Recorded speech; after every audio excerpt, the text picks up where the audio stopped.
So what are we talking about today? You know, we talking shit, really. Talking shit. We Talking talking that shit. shit. Yeah, I wanted I, I've always kind of wanted to do a podcast in general, but in the interim, I felt like it'd be really cool to sit down and talk um with you specifically because you've been we've been making music together for like how long now? Like 15 years at least. Yeah, going on. Definitely. When you win the John Lennon songwriting contest. That was 2012, 2012. But we making music since before that. Before that too. Yeah, like you was like 14 when I met you, right? When I first come out to the BX to actually cook up. That was probably like 10 years later. 10? Yeah. Yeah, because you know we was just internet friends at first. I mean, we were just sending back songs. I mean, I remember, I tell this story all the time, is I made that one beat and I flipped Foreigner, the Cold as Ice, right? Mm-hmm. Mm-hmm. And I had just given the title Joey Keaze by someone else in the forum that we were in. The Making neighborhood music. griot. Right. So, so I got the title, and then I had put out that beat, and you had just hit me up for it, and I was like, all right, bet. Like, I got my first song with a rapper, and less than 5 minutes I heard later, it on Newgrounds. yeah, definitely. Okay. 5 minutes later, another one from Newgrounds had found me and hit me. Yo, let me buy this beat, exclusive rights, offering like 4, 5, whatever. I was like 13. That was like $1 million to me. You know what I'm saying? I make and the first beat ever. You know, my head was inflated, right? Yeah. Nah. So check this out. All right, yeah. Listen, I just gave it out to this other rapper, but you know he's gonna use it. Mm-hmm. But you have the the you exclusivity. Other than that, under the rights, we'll work a deal out from there. He was like, nah, maybe on the next one. Never heard from that person again. And so the story goes, we started working together more and more. Yeah, it's funny. I remember that beat. And I think I was in high school when I was writing the verse for that, and I think it was the Cold as Ice shit, and I did everything just related everything. to cold. Everything was cold. Like I was like cold as New York in the winter. summer. Yep. I literally still remember just that bar. Facts. Yeah. Which when you just say it out of context, it sounds so basic. Cold as New York in the summer, but you know, it was. Sometimes bars be like that. You're definitely a trope rapper at that point. And that's like the whole ceremony of Nadir. That was all you made me do no samples, all originals. Yeah, that's the last time you listened to me when it came to that. It came to anything. When it came to anything, really, yeah. I asked for lasers, I get my lasers. Like, still no lasers. I'm looking in the camera for this one. Y'all ain't getting lasers. Maybe on this one. No, we'll get there. We'll get there. I mean, that kind of brings us to the point. I mean, after that ceremony in the deer, that was really heavily, I think, theme oriented. Motif. Yeah, I was definitely like, at the time, I think maybe because I was so into Lupe, I just felt like everything I did needed an extremely detailed concept around it. Like, it just felt wrong if I did anything that was just songs. I'm like, what is the fifth layer? How can we get deeper? And I feel like that's probably like the biggest thing I could recognize I've been like moving away from or changing or evolving away from is just like the esoteric to the relatable. Like this is so 5 people can understand what I'm talking about versus this is a universal experience. Like if I'm talking about more about myself, my life, my experiences, more people gonna relate. Whereas before I'm literally like, there's this universe. It's in the catacombs. True. You know, like. I think there's something to be said. There was a lot to swallow. Something to be said about a little esoteric, but yeah, that whole. I think it was visual for you too. Mm-hmm. It was a very visual experience where all these themes had to come into play into the high budget visuals you do, or seemingly high budget. At least you did, even then you were doing green screen stuff like in 2011 on your own. Yeah, my first video was green screen. And I was using After Effects, creating mad particles and shit. Yeah, I do remember that. Yep. And that kind of moved to the Tyrone project, and that's when we were cutting up. I was coming out to the Bronx. So the Tyrone project, that's what you were referring to, coming out to the Bronx. Yeah, definitely. Which happened, that was 2000, probably like 17 when we were working on it. I had just moved to my new apartment. True. So I had came out to when you were still at your mom's place. And then that's when we started coming up. I remember that one day on the train, I get a call, I just happened to be in the stop, so I was able to pick it up. You call me, yo, you're on your way? I'm like, yeah, I'll be there however long. I'm like in Midtown or something. It's like, all right, bet, I got the chef coming through. Or a chef, rather. I said, yeah, okay, laughed, phone cut off in the tunnel or whatever, and I got there, made my first beat. Motherfucking chef shows up at the crib. He starts making some pasta for me. And I remember he put some raisins in there. I was like, this man ain't no chef. This man was fucking with me. This is some random guy. I remember raisins in the spaghetti. Yeah. It was raisins. It was raisins and tomatoes, and I shit you not, fire, it was so fire. Yeah. I was at that moment, that doubt. I said, I'm gonna eat it, but I ain't never seen no raisins in the pasta dish. Yeah, damn. And I remember wanting seconds of that so bad, and there was none left. And I was like, damn. But he made like at least 2 different meals. He made like 3. I think he made like a 3-course. Yeah. Because like literally, I remember there was so much energy around like just finally having my own crib on top of. Cut. We'll do it live. Fuck it, we'll do it live.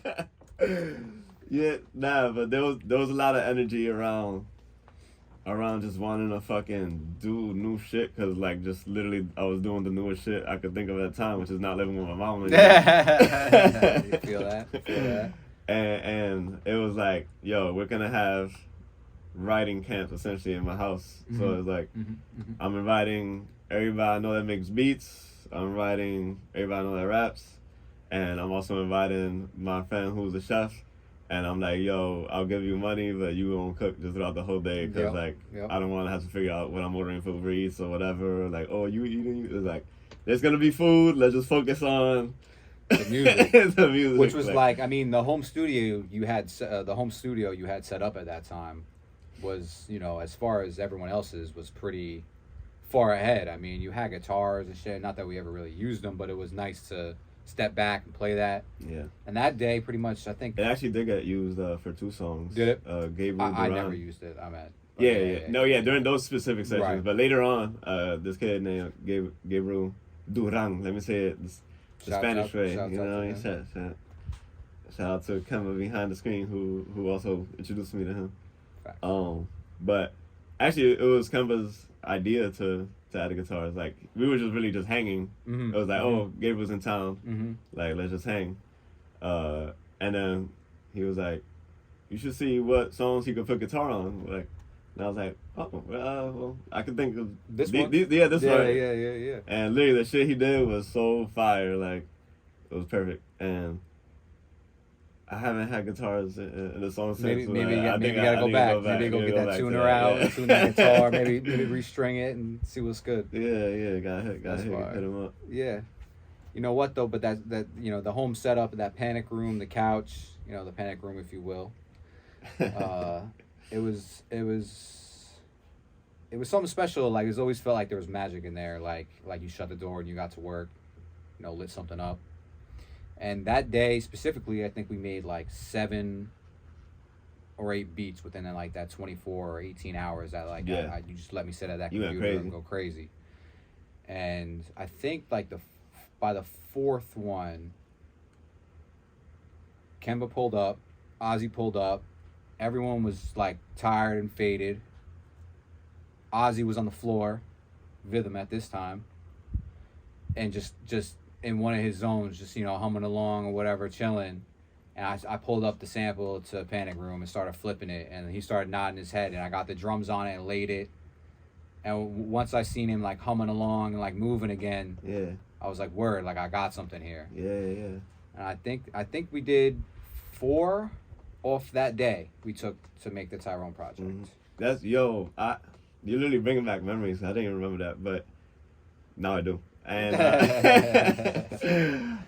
right after cause you did start making that when they arrived, and right after you finished, everybody was just like, we want to go to Rite Aid to get munchies and shit and snacks. So everybody left, and then I was alone, and like I think I recorded. I can't remember if it was I think it was the chorus. I think I recorded the chorus. Mm-hmm. Or like the first 8 bars, like I had something like yeah, it might have been both. Yeah, because you had the panic. Yeah, like literally by the time y'all came back, yeah. like it was like I was like, yo, this is fire. Yeah.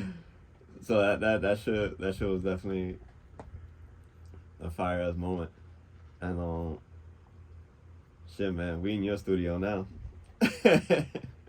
Crazy where life brought us. You know what I mean? Yeah, I gotta do more shit like that, and I think we are kind of been getting back in that zone, which is with your studio. With just like, hey, we're out here. It's a food desert, but it's also a desert of all other distractions, you know. Oh shit! So it's like when you come here, you gotta your mind kind of like it's like, all right, it's a different mode we're creating. Chop shop. Now we here. Trying to make this the dojo, keep you around, and a lot of our philosophy has just been like, take whatever we got and repurpose it, and that's any and everything. Where there's old drums that we have, or coming up to what finally, what you got. We decided I was gonna make some sample packs because Shiggy's been going crazy. Shout out to Shiggy's co-owner of the studio. He was going crazy with the drum packs. Yep. And he inspired me to like do the other half. I'll do the samples. I started building the samples, and I got to a stable place. And one day I was looking for an acapella for the one beat that I really loved, and I went to the Tyrone folder immediately. And for some reason, I knew the one I was gonna pull. I pulled it in, and like automatically like starts matching.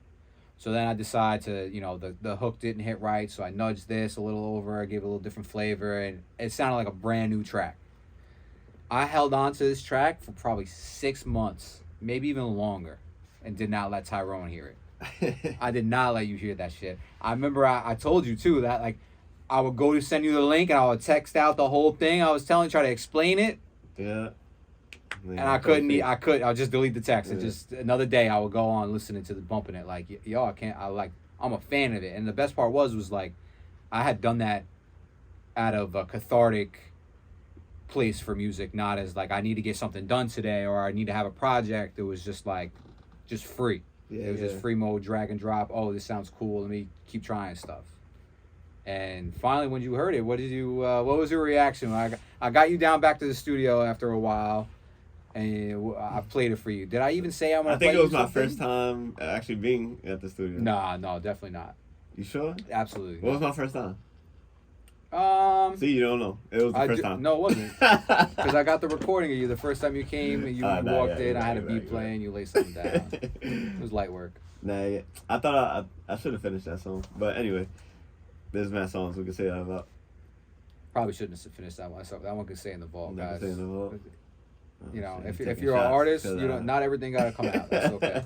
Keep that one for yourself. Shit, man. Yeah. So first time I heard the remix you did to Know My Name, the first thing I was just like, why the fuck? How did you play this for me?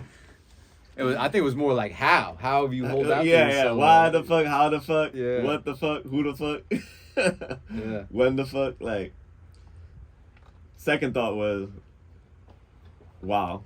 Third was, there might be something here. What would other songs sound like if under the same type of energy and inspiration? And that leads us to, there's more music coming. We just dropped El Peligro 1.5. We did some of the songs on there. But it's like, we in the zone right now, and we just gonna push shit out. Like, ain't no more waiting. Nope. Ain't no more fucking sabbaticals. Like, we dropping hits after hits. So I'm like, let's go down this road. And you start fucking, you continue making heat. That same day you made another fucking banger. I think, yeah, you said, what else could we do? And then I just, because I had done a lot of the Tyrone process with you, mixing and mastering or whatever, and just small touches and arrangement and stuff, I had all the acapellas. So you're like, what else can you do? So my organized files, lucky me. Yeah. Years of pain. And luckily, you had the acapellas. Yeah. I wanted you to mix the album basically, and then I ended up just doing it on my own before I even let you finish. Right. But it was a together at the end process thing. But yeah. Exactly. But yeah, that was very helpful. Yeah, pulling it out, and I immediately made another one.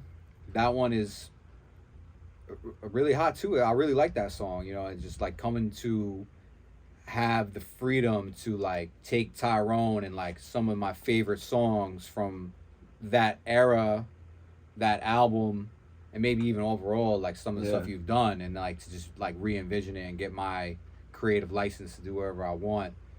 And on top of it too, you kind of just pushed me to just do whatever. So now we get to the third and the fourth and the fifth. It's just like there's no boxing it in. It's all over the place. Yeah. Yeah, and the shit I love so much about it is like these songs are like 5 years old for the most part, and I've heard them 1,000 times. But in this new way, like they sound so new to me that it feels so normal to be like, I got a new song out. Like, yeah. Like I don't even feel like calling them remixes. Honestly, it's just like these are just new songs. Because they give that much energy to me. I think we took the time and the effort and the little nuance to make it where it's refreshed and new, and it's not the same take on something, but also like working so close together for so long, and specifically on some of these songs. Yeah. It was easy to see it and to stretch, like what can we do that this song wasn't? And I think a lot of the approach was like that. It was like, let's bend this as far as we can and see what we can get. Yeah. I'm forgetting the name. Maybe it was Bouncing, but the one with the crazy drums. Yeah. I feel like people are gonna get their face melted hearing that and be like, where was this whole time out of this song? What shit? You know? What shit? What we calling the project? I don't know. Tyrone Renaissance. You know what I mean? It's like. Something like that. I don't know, Reed. Back to the Future. Right? Yeah. That's kind of, Could be. Workshopping. Something like that. That's what it feels like. We went back in our time machine, came through, said, nah, this is what Tyrone would have did yesterday. Yeah. What's the doctor's name? Doc Ock? No, that's fucking Spider-Man. It's one letter from... Oh, no. That just calls back Doc Ock. That's crazy. What is his name in Back to the Future? It's just Doc. I don't know. It's Doc. That's just Is he a doctor of philosophy or of science? What do you think? That man a different kind of doctor. He a street doctor. That man. You seen his workshop? He's this kind of doctor. Oh shit. Yo, hold on. That's we put an action into this interview. Yeah, camera place. Yeah. You ever seen a fucking interview where the camera starts fighting with the interviewer? Never. Some Jerry Springer stuff right there. Oh yeah. Daytime television. Never. I'm excited to put out this shit, tentative title, Tyrone Redux. You know, we'll see where it goes, but it's coming. It's coming sooner than later. Sooner than later. Yeah. Definitely. Yeah. We're right there with it. Just a little extra flourishes. Mm-hmm. Maybe something, we call texture. A Tyrone learned from his film days. I've always said texture is the most important thing. Yeah, definitely not, but... Especially in music. I've always said that. Stamp that. Stamp it. Yo. Quote Martin Scorsese, quote Tyrone. Only 2 people have ever said it. No, it's like the Michael Scott. It's like you got. Damn, yeah, I like that. You got the quotes inside. Yeah. Wayne Gretzky, He's Michael like Scott. when Michael Scott quoted John Wayne. John Shit, Wayne. bro. I wanted to also talk a little about El Peligro, and I was thinking how when we put out Panic Room,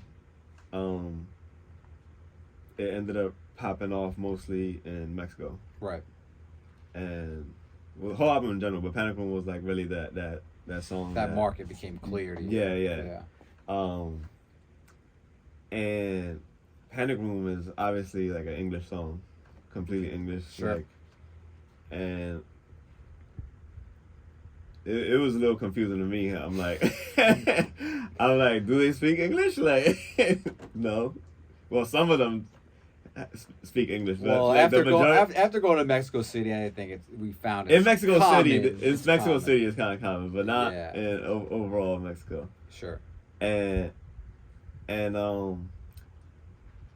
when we ended up doing a show out there, we went to Mexico, and you dragged me basically. I dragged you to Mexico. I said for a year I wasn't going, and I was capped. I was on that plane. Yeah, I'm like, you coming to Mexico, you gonna help me manage the show, because you had helped me manage. I had at least had help, man. The New York show at Bowery just like a couple months before that.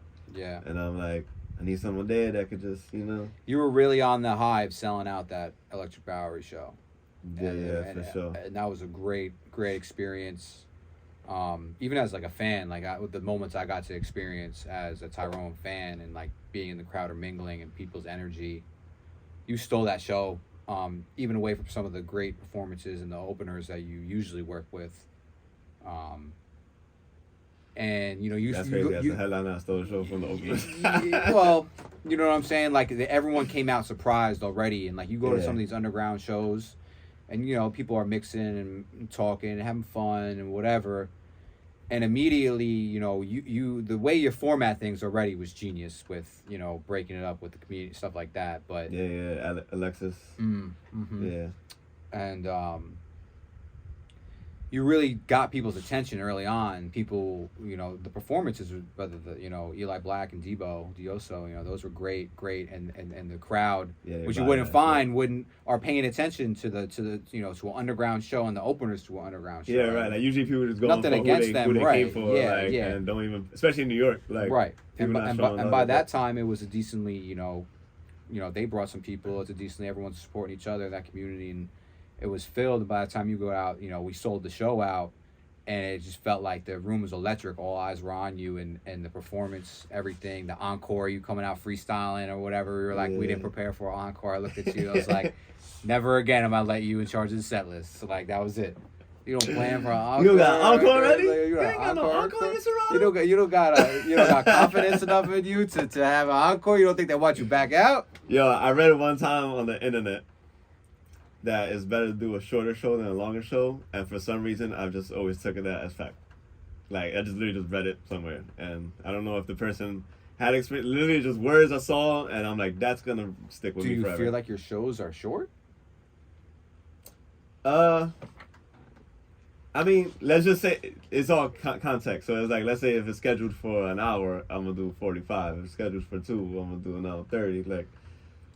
Like just like, whatever it is, the amount is like, in my mind, I'm always like, how can I do less of that? So people were like, come back, and then not come back was always how I felt. But just trying that was the first time I ever had really a real encore chant happen.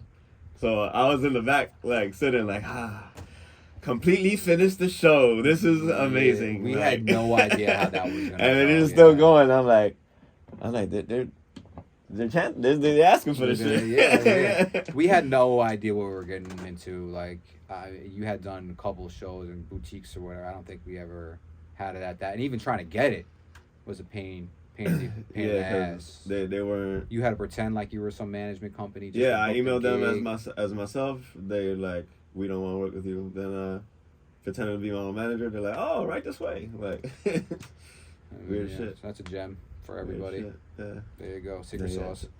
Pretend to be your manager. Even you don't got a manager, interviews. pretend you got one. Hi, I represent Tyrone. I'm not a proprietor for fake it till you make it, but that might be the one that we should do. Oh, I'm heavy fake it till you make it. Yeah, I know you are. I mean, we can blend. You know, but that's how I made it. No. And and then off that high, you know, you decided to book that Mexico show and really go for it. And you told me that, and I was just like, absolutely not. I'm like, what are you talking about? Going to Mexico to do music, like concert? Yeah. Since when? Since when? And then I remember just the clock ticking down, and every month, 2 months, whatever, you tell me you're coming to Mexico. No, I'm not. You're coming to Mexico. No, I'm not. I think by this 2 months out, I was finally like, fuck, I have to go to Mexico. Like, are you serious? We're going to Mexico City? And we had what a great time. What a beautiful city. Very, very expansive, way larger I thought it would ever be.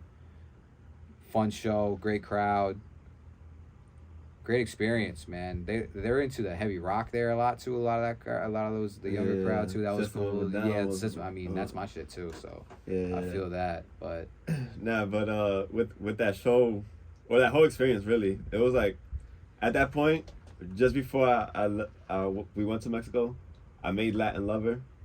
Which was my first like dive into like doing Spanish shit. Right. And I was just kind of thinking of it really kind of as a one-off. Like I didn't really have a grander idea for it. Right. But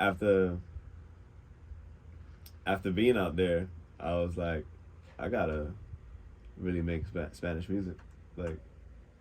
And that's pretty much where El Peligro comes in, exactly. And you know, that I feel like when I was coming up, like rapping in Spanish was always felt like this taboo thing. Like, it's just like we don't do that. For you, for me. It's just like because it's like you growing up in New York. There's all the legendary rappers who's considered the best. Mm-hmm. Usually, if you're rapping in Spanish, you're just like. No, you're in a different league where you're not even going to be talked about here. So it's like there's this certain like you wanted to stay in the Premier League. I wanted to stay in the Premier League of like man, I'm the best rapper. I'm like not going to the G League. Yeah, exactly. Yeah. Like if I start rapping in Spanish, like I'm gonna be disqualified from this. Like, so it's just like my brother used to tell me all the time, like rap in Spanish, and I was like, I will not. I'm not doing it. And I'm doing it. But now it's like I'm fucking all the way in this El Peligro. True. Like, and 1.5 was, you know, I knew I still have a lot of English music, like, and I knew I wanted to still put those out. Mm-hmm. So 1.5, it was like, all right, I want to have a little extra burst of like, this is me in Spanish before I start saying you can't marginalize me. You can't put me in a box. You know what I mean? Definitely more Spanglish and Spanish to come, but you know. Yeah, there's still more to come, but it's like there's gonna be a little wave of just English. So it's like let me keep this season. Yep, and show them, you know, go back to what put you here in like the panic rooms and exactly bouncing and that kind of music. Exactly. Not that you stopped, it's just not in English or not mostly in English. Mm-hmm. So you still got it. Just got to put that pen in different work. Yeah, it's crazy how I'm kind of like playing around with definitions. It's really a Spanglish album, but I just keep calling it a Spanish album. Yeah, like, I went from not wanting to rap in Spanish to now I'm branding it as all like, yo, I'm just rapping in Spanish, and then you hear it, you're like, I understood like half of that. It's like, yeah, man, I couldn't resist. I literally remember the first time I wrote the English part while I was making that album, and I go like this, but I don't actually write shit down. But I was like, damn, am I really gonna do this? Like, cause I've literally since I started, I'm like, this is gonna be a Spanish album, really, and like, then I spit some English shit, and I was just like, but this shit fire. This shit fire though. Right. So fuck it. Right. Whatever comes out, comes out. Brain fart. Just lost. Like Matthew McConaughey. It's that drugs. All the drugs that we're doing. See, the drugs almost got you arrested in Mexico. Stay off the drugs. So. Let's not explain it. Let's just leave it at that. So, with, you know, El Peligro being, I can't even say it right. Let me say it right one time for the camera. El Peligro. How was that? How was that? That was crazy. That was crazy bad. I feel like you I was overemphasizing. You sounded like a fucking let's cut that. Japanese person speaking English. Cut that. Just added mad R's where the L is supposed to be. Man. So don't hold me for that. But with the one, I like the fucking lion. The lion.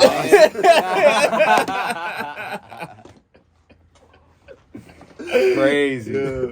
Yeah. Alright, let's hit it one more time. How you say it?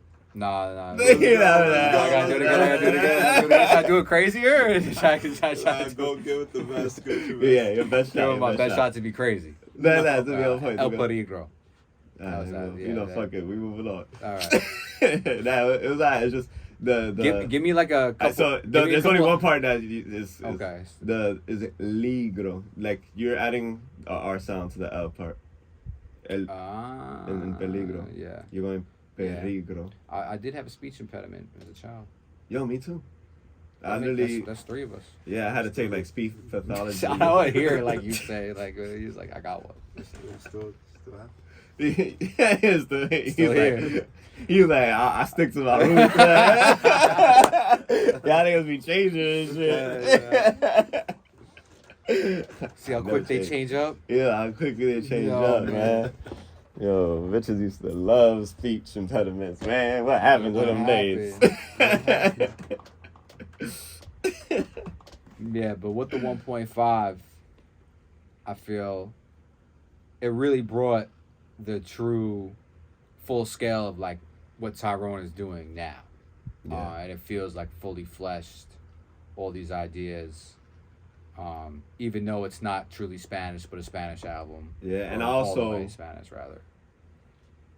It's the first time as Tyrone, you know, that was the name Tyrone as a rapper name before, but first time as Tyrone that had features on the album. I never had like a feature verse on the album, so I have Yoga Fire on this, and I got Rudy Niz. Both Mexican artists. Shout out to Rudy Niz. Yeah, shout out to Rudy Niz. Feature, both features were fire. Or is there more than two? Yeah, it's Yoga Fire and Rudy Niz, yeah. And Yoga Fire, shout out Yoga Fire. He came through when they were in the New York City part of their tour, the Homegirl Mafia. Mm-hmm. We was all vibing, chilling. They pulled up on you? Yeah. That's cool. Them's the homies, man. You know, I feel like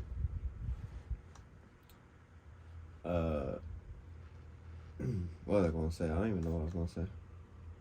Yeah, let's just scratch that one from the record.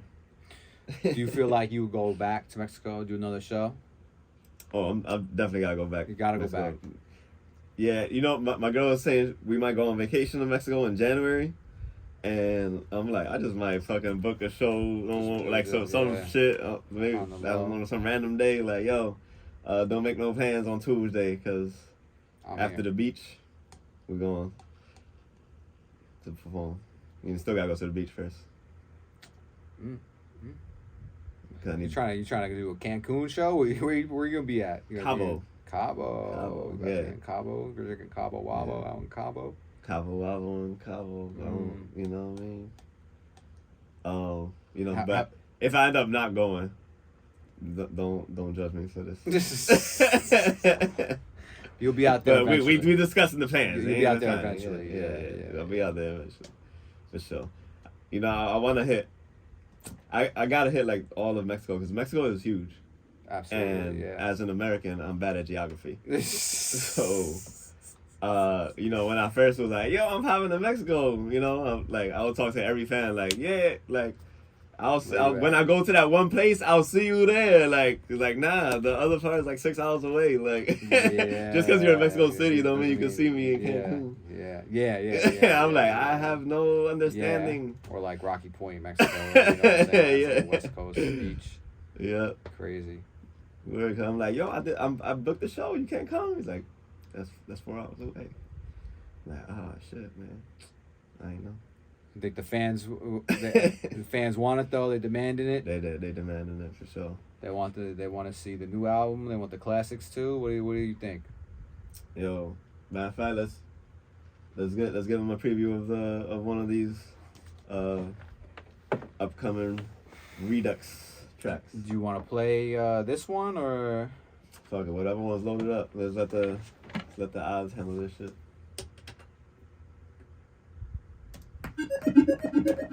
Yeah. This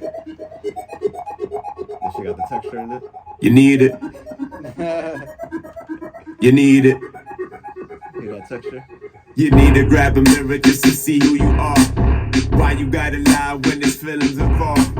Turn to grab my phone, I'm receiving the call. You know I got the answer, swear I see you this far. We going out on the road with the coat. Look out, see the front row of my show. Everybody but it, man, feeling like 100 grand. What a setup for the fans, they the honor roll. Time's running up again. I think this time we won't. You gotta sign up for the Patreon if you want the early release. You know what I mean? That word. So commercial time, motherfuckers. Sign up to my Patreon. You get access to all my shit early before everybody else. If you on the Patreon, you seeing this interview right now before everybody else. You can also sign up to my Facebook page. You know, it's kind of just preference. Both the same shit. We're doing 20 weeks straight of content, so there's gonna be a lot of shit for you to really dive into and you know, get to brag about that you heard first. And maybe some stuff that doesn't even come out too. Yeah. Also shit that don't come out. Also exclusive for Patreon. Discounts and shit. Also feet pics. Feet pics. We'll start right here. on the public version, you're not gonna see the foot. But on the Patreon version, bro, I'm telling you, this shit crazy. It's gonna be a blur. It's gonna be a blur. Nah, yeah. So you can know. It's gonna say sign up. It's gonna have the link on the blur. Just for the record, he's got socks on, so when the blur comes on, people see it. It's not like he's in here barefoot or some weirdo shit. All right. Anyways, we ain't. I might AI generate that image into making myself sockless. They got that now. They can do. You can do that. Shit. They could got do that it? shit. They could do that shit. You just gotta find who's You just there. gotta find it. Good luck. Let me know. Let me know what the pricing on that. I got a few jobs for them. Yo, chat EBT, baby. Chat EBT? Chat EBT is Fire. free. That shit is free. I didn't know that, but it's free. But yeah, you know, I feel like we covered a lot of bases today. I really, I enjoyed this little format. I feel like we could do this shit for more random stuff. This is the Fireside Chat with Tyrone. Fireside. The Peligro Chat. El Perico Chat. Fireside Chat is also fire, because, you know, I'm Senor Fuego. Yeah. Flaming. Not that there's anything wrong with that. Flame on! Alright, I'll see y'all. Familia Flame out.